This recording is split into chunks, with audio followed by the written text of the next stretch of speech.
I'm Bill Woolsey with the FiveTwo Network, and today we're here with Sarah Martenson of Shepherd Church in LA. Sarah, welcome to the show. Thank you so much for having me.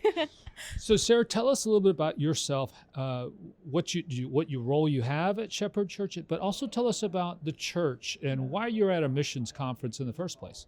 Yeah, so I've grown up at Shepherd actually, and I really was just brought up there, and that's where I was exposed to missions.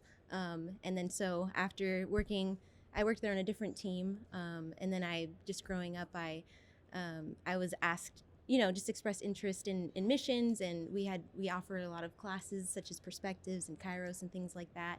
And the director who I now work with on the missions team was just instrumental in asking, hey, you want to go lead a trip with me? Just things like that to really just raise me up and champion me. So now I'm on that same team doing the same thing. About Shepherd, we are in Los Angeles in the San Fernando Valley, and we're a large church, a mega church, you would say, and very diverse. And we are very focused on local, just what's happening locally, but we want to be better at just kind of raising up people to go out into the nations and just educate about missions and things like that. So that's kind of about Shepherd. Excellent. What do you love about missions? Oh my goodness. I mean, the people, just the people that you meet and connect with all over the world. And I think just going into it, you just think you have all the expectations, of course, of like, I'm going to do this and I'm going to make an impact. But then of course it's quite a two-way thing. By the time you get there, it's like, wow, like these people have impacted my life so much. And I've seen God in a different way that I've never seen him before. I think it breaks down just our ideas of God, just seeing the way people rely on him and trust in him in other countries, and just that simple faith and just different cultures and things like that. Plus the food. Yeah, you gotta love the food. Yeah. You gotta love the food. Mm-hmm. So, Sarah, tell me, if someone was on the fence about following their, they felt God was calling them to do something, maybe go on a trip or be involved in missions, but they weren't sure how to take that first step.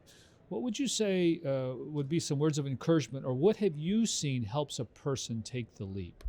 Yeah, I think, always encouraging just expose yourself to everything out there and just see what resonates with you is what we try to do too, is just offer all the classes and just let them know about different organizations, and even just invite them to different conferences where all the organizations are in one place, and you just kind of get that dump of like just everything that's out there, but really just praying, asking God to guide you and open the doors, and even just stir your heart for how you can serve locally where you are. Just try everything. I think that's the best way, and that's what we try to do, is really just encourage people to go and try everything and see what God does, and what passions are stirred up, and or maybe if it's a place or a cause or whatever. Yeah, the passion thing, in our network, we really help people discover who they're passionate about, Mm-hmm. who Jesus is calling them to serve. Mm-hmm. And it's what we find, and once they get clear on that, it's easier for them to take that step. I love your thought, and those of you who are watching and listening, about this exposure and really what we would call becoming more aware, right, of what Mm-hmm. God's doing out there and how you could be a part of that. Mm-hmm. What would you say, Sarah, is like the biggest challenge, the people you're serving? What's one of the biggest challenges they're facing right now? I would say just feeling overwhelmed with all the options maybe at times is a challenge, or even just not knowing where to even start.